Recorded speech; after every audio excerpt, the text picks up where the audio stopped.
Teachers of Reddit. What is the worst fight that you've ever had to break up? Substitute teacher here. I was randomly assigned for the very last period of a day to a difficult class. All of these kids were enormous, like maybe they were football kids. All I know is that my petite self wasn't even shoulder level with these kids. So, in a classroom full of enormous dudes, a few in the back kept picking on one kid in the front. The seriously huge kids stood up and charged at the super big kids in the back, who all stood up ready to fight. My super lame reaction was to slam my tiny, teeny hands onto the desk and yell, "Excuse me! Back in your seats, please!" They all sort of just stopped and looked confused, and then sat back down. No fight, no problem. Nobody was more surprised than me. I ended up leaving them some good notes for their teacher, because honestly, any enormous guys who stopped their big-ass fight just for some tiny lady in a cardigan asking them to sit down, well, they can't be all bad. I used to teach high school in rural Georgia. I had to break up a fight between two girls and a heavily pregnant girl. I never taught these girls, and it happened between classes in the hallway in front of my room. The pregnant girl was on the floor screaming and crying while one girl was kicking her in the head and one was kicking her in the stomach. I grabbed each of them by their upper arms and hauled them away very hard. The one on her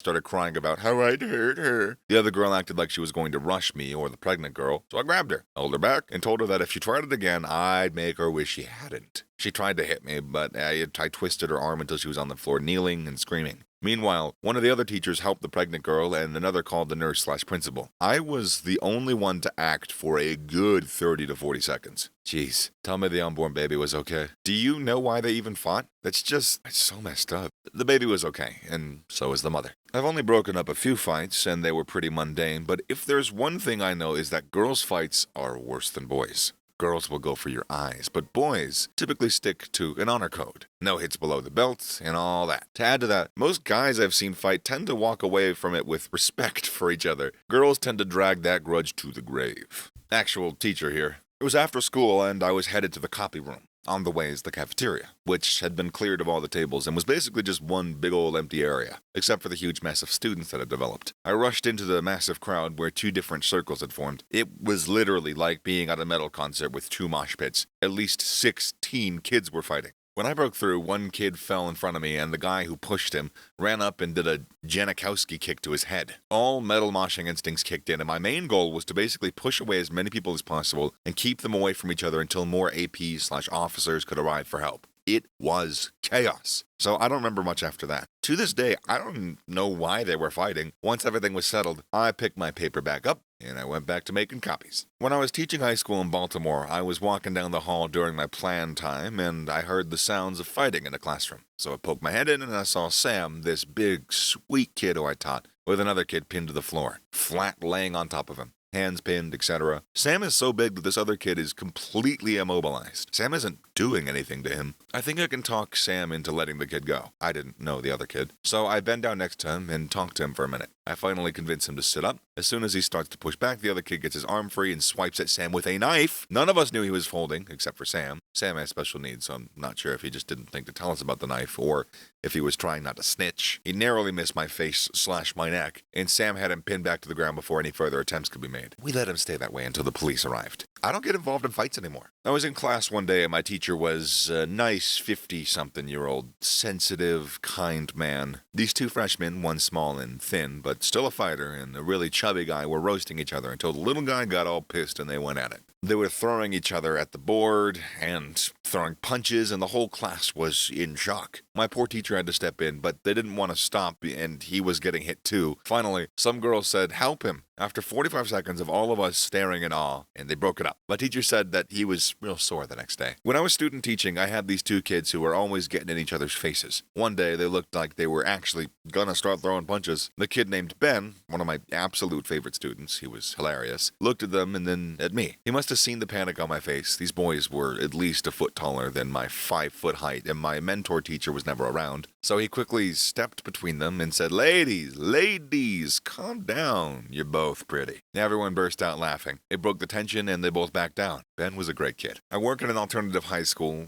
611 program. Just a couple of weeks ago, I broke up a fight in a gym, and once the students were separated, one of them punched a para in the jaw and buckled his knees. I've had a kid sucker punch another student he didn't like. Well, he didn't like the way he was talking to a girl, anyways. He broke his jaw. Had a boy that bit down on a girl's hand because of an argument in art, and she couldn't get him to let go, and she was clawing at his eyes. Got in between two students in the cafeteria who had started to fight, and one of them hit me with a full strawberry parfait. Later, once the parfait dried, my shirt was crusted into a crumpled wad near my shoulder where I'd been grabbed. Those were all from this year. Been there for 12. Love that place. I was working as a substitute teacher at the middle school. A small class walks in with about 20 kids. 10 girls, 10 boys. The boys and the girls sit on separate sides of the room, except for one boy who sits by himself. I have a worksheet for them to do, and I hand it out. The boy sitting by himself is a little chubby kid that finishes his worksheet extremely quick. I have nothing else for him to do, so I let him play the board games in the classroom by himself. The other boys are working on their worksheets when I notice that there is one boy who looks like a little gang member.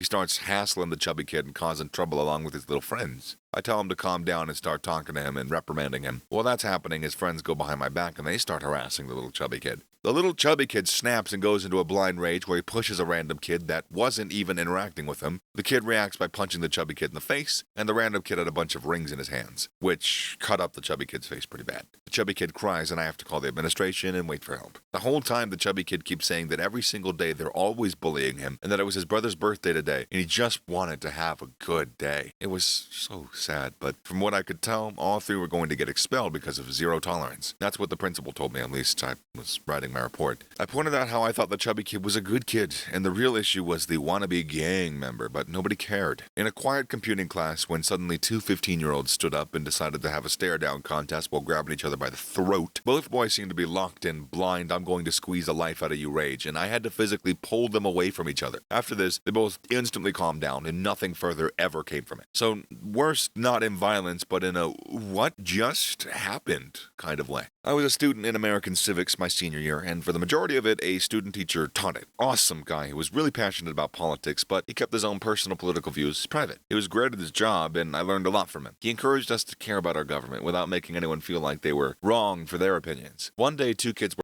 around, one pissed the other off, and fists started flying. Our student teacher tried to break them up and yelled at one student's name in a big booming voice that scared the shit out of all of us, so we all froze, including the two fighting. Here was this great student teacher who was always having a great attitude suddenly using his big scary voice, and holy fuck did it work. Even the hot kids who acted like they were tough sat straight up and they just stared wide-eyed. He walked them both down, and when they didn't need him anymore, he came back and went, well, that was a first for me, with his usual chipper attitude. And that was the day I learned not to fuck with a student teacher. Having a good command voice helps a lot. Beware the nice ones. It's the sudden shift in personality that does it, I'm sure. Whenever my dad loses his patience with any of the foster kids that live here, and some of them are stupid enough to make that happen, I decide that right now is the best time to stay in my room. He's not a violent man, but holy because it's scary when nice dad suddenly becomes angry dad. He accidentally hurt one of the kids once, but that wasn't even an anger. A 16-year-old kid just rushes into the dining hall and shouts, he's gonna kill my dad! Dad grabs the kid's wrists, and it's not broken, but he did get it bandaged. Sprained, I think? He didn't last long here after that. Picked up by police some weeks or so later. Totally not a teacher. Unfortunately, I grew up in an area in Australia with a strong Sikh Indian community. They're the reason the town was flourishing, and still is today. But being that they were a minority, they were picked on at school, and they were bullied. Anyways, one of the Indians wasn't taking any shit, and he got into a fight. The fight was going like every other fight does, until the one Indian kid slipped his silver bracelet over his knuckles and punched the other kid in the mouth. It was horrific. The guy who got punched went into shock as he realized his face is now mangled. He was missing 4 teeth, and his nose was broken. The first school I worked at was a behavioral program for students who were transitioning from prison and rehab back to mainstream schools. The worst? Well, a kid made a shiv out of a pencil and a compass and attacked the biggest gangbanger at school at lunch for no reason. Gangbanger was carrying, we found that out later from PO, but didn't attack back because, to quote him directly, that kid is f***ing crazy. Being in the middle of that standoff alone while the rest of my staff worked to separate everyone else was the scariest moment of my career. Funniest? All-out brawl between like 5 girls, hair pulling, biting, bloody everything, over whether or not Justin Bieber was hot. Apparently, he wasn't. I used to supervise the after-school program run by my local YMCA. There were two girls, one in 4th grade and the other in 2nd, who would not stop physically fighting or leave one another alone for even a moment. It culminated in the 2nd grader wrapping a sweatshirt around the older girl's neck and choking her with it. The 4th grader responded by kicking the 2nd grader as hard as she could between her legs. Now, I witnessed pain, outbursts, and tantrums like you wouldn't believe. But this 2nd grader screamed out louder than I thought was possible. She tossed stuff off of every table in the room, and children actually fled the cafeteria to join the kindergarten group back in the gym. Thankfully, I don't work there anymore, and some days I say to myself, today was tough, but at least a 4th grade girl didn't kick me in the crotch as hard as she could. My mom was an admin/family therapist at my high school. Two football players started brawling, and when one got the upper hand, my mom pulled him by the backpack and tossed him away. While she was helping the other guy up, the guy she tossed punched her in the back, and she fell. Before the guy that pushed her could lay another hand on her, she jumps back up and gives him a wrist lock that gets him to drop to his knees. Whenever people ask how it felt that neither my brother nor I were quick enough to react, she just says, I've been breaking up fights between those big heads and their dad for 16 years. I don't need their skinny butts. He was a beast.